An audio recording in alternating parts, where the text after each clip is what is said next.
Australia Day. That feeling when you realize it's that day, Australia Day, mate. George something or the other, WBC. He's my kind of guy. Hey, look at him. He just keeps pushing or what have you. I wouldn't use the word pushing. I gotta stop using it. I want to smack myself in the head. Look at him. And all that.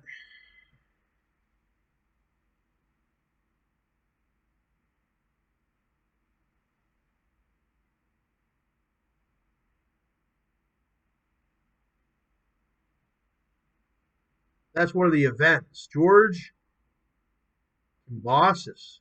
Cambossis. Cambossos. Cambosis. Everybody go tag YoungBoy into his manager. FBG Wooski got hit in the head. His fans to tag NBA YoungBoy under his recent post. But where did he get hit in the head at? Didn't NBA YoungBoy get hit in the head too? What happened to NBA YoungBoy? Two guys that have head injuries. Even I got a heavy head injury. I don't know how the hell I got my head injury. I think I got hit or something. Anyways, Wooski got hit in the head. That's what I was calling him. I like Wooski, but the Wooski guy hit in the head was like sort of like rhyming or whatever. Look at Cash. I always thought Cash was a cutie. He's super cute, that Cash nigga. And we got Wooski and Ferg and Chief Keef. I don't think Chief Keef's much of a cute nigga. Chief Keef's kind of ugly. He's starting to get really ashy. He needs to take a fucking hot bath, take his clothes off and all that. He needs to like let his hair get wet and all that. Boy, like he's just turned into this like he's sort of like this dried up poop. He's like this dried up poop, that nigga Chief Keef. Chief Keef, he's like dried up dog crap. Like the little dog poops. Who is he thinking about? Mimo, he's pretty good. What's it called? But what's the other guy's called? Oh, Young Boy. Never broke again, Young Boy. Head injury. Let's see if we can find anything about that. Because you know he's got like this big dent in his head. That's one of his most famous trademarks of him was that dent in his head. Like he's right here, and then if you go look at that one boy or that one song, No Smoke, you can really see it. An NBA YoungBoy, the guy or whatever, is probably he probably wants to remove that video sometimes. He's like, oh, it showcases my head injury and all that. But that's kind of like when DJ you Chuck. when anybody first gets into that brand, YoungBoy Never Broke Again, they learn like, oh my gosh, what happened to his head? And then they get fascinated into that, and then they go from there, right? Or what have you. They might get into the new songs first, and then they get to No Smoke, and they learn about his head injury.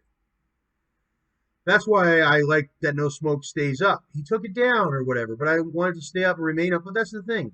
Who knows? I'm not getting into the super futuristic. We're talking about here and now. But how do you get that dang head injury? Okay. I don't know. I heard he got hit in the head with a baseball bat. I heard he got shot in the head. It bounced off, sort of. I heard somebody's teeth might have scratched it. I heard he hit his head on a fence while something. You know, I heard a lot of things. Like, how did he do it? This is a heavy scar. NBA YoungBoy explains how he got his forehead scar. Trippie Ray compares NBA YoungBoy to Tupac. Well, let's learn this.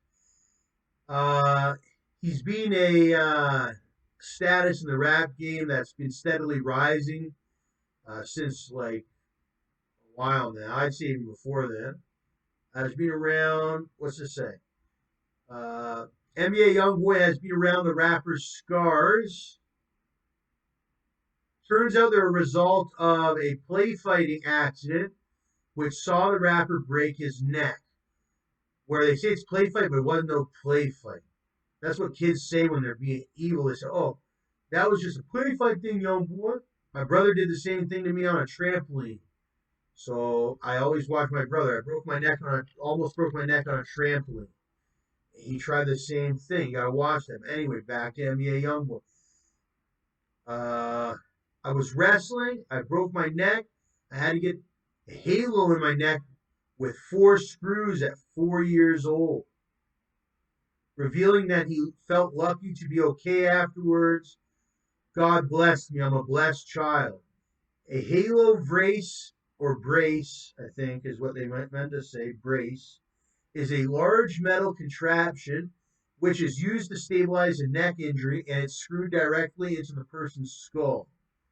The aim of the halo is to limit the patient's movement so their neck injury can heal and end up leaving the neck straight. Oh, I know what we're talking about. Sometimes they would joke about that. People joke about that. People look funny when they have a halo brace.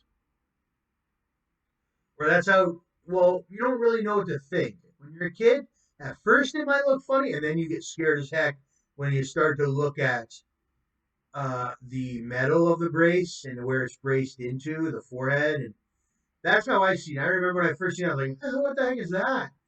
And then it ain't funny no more when you get to know what the heck that is. And you start to, I think you see, yeah, and that's what the halo brace is. It's a wonderful invention to hold that head up because of your neck. Oh, yeah. I'm so lucky I've never broken my neck like that. I had a really bad back injury from an assault that somebody, two or three security officers at London Health Science Center, they beat me up one day when I was seeking emergency help, and then it was discovered that in my wallet and everything that I do have a health card and everything, and I was in the system, but they beat me up so bad I had broken my back. I had to pay a lot of money to go lay down at a private hospice for a while and then get my legal matters sorted or whatever. And now I'm really facing not retribution, but I do want people to have to you can't just beat somebody up for seeking being I was in the bathroom and I had fallen asleep in the bathroom because I was having a diabetic emergency. And I was on my way to the emergency room. And that's when I opened the door when they knocked on it, and I was just waking up from my diabetic emergency, and they started hurting me so bad that they broke my back and broke my tooth, which has cost a lot of money to fix. So and at the time I was under severe intimidation by both the security as well as an arresting officer due to an outstanding warrant that was completely unrelated, that I didn't speak up and say, I really want to need this man charged now because the documentation needs to be filed on these charges for this assault. My back is broken because I was facing severe intimidation, which is another charge that the police officer could be charged with if he doesn't press the charges and all that, or if it went to the courtroom where the testimony, if he could be charged with intimidation for that reason, if he was on the side of the security intimidating, because the fact is I was assaulted to the point of mutilation or severe damage, long-term damage, life damage, where I could have been paraplegic. So that person will have to pay for that. But at the same time, hey, the cop didn't understand. I was scared. I had my handcuffs on in the back seat by that time. What was I supposed to say? But the government's paying me back slowly and surely, and the government doesn't have as much money as you think they do. But they've had to pay a couple thousand so far for the dental, and it's something they'll have to keep up with for many years. Nothing like this, but I had some dental surgery I had to get done, and that'll be a lifelong thing. Maybe every 3-4 years the government will have to pay for this dental surgery. But that's just one of the things they'll have to pay for.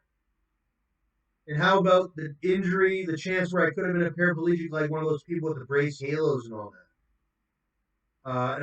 And look at all the money that I make for people, and I'm working with these companies, and I'm working for other people. I mean, yeah, the money's down right now, but nowadays, $100-$200 is like $2,000 back in the day, and $2,000 is like $20,000 right now back in the day.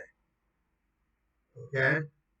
So that $200 that I'm making these companies really is mattering now. It's almost like 2 grand we're talking about nowadays.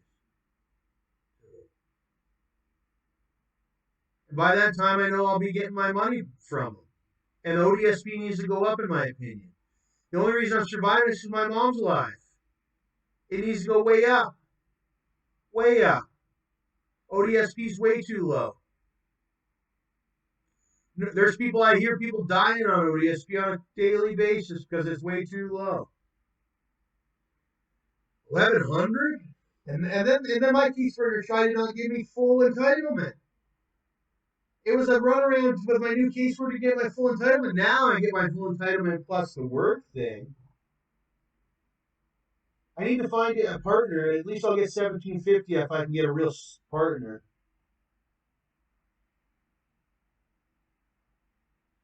Technically, I should get 1750 because I live with my mom, and she and my family is the type of family everybody that I know and stuff expects like a Christmas gift at Christmas, or they expect me to buy them a damn this and that cheeseburger because I'm supposed to be Uncle Tom. So why is the government not understanding I have nieces and nephews and stuff? Okay. And then I have family, newborn cousins and stuff. It's like, it's an atrocity what's going on in our government. A complete atrocity. I don't give a damn about young thug.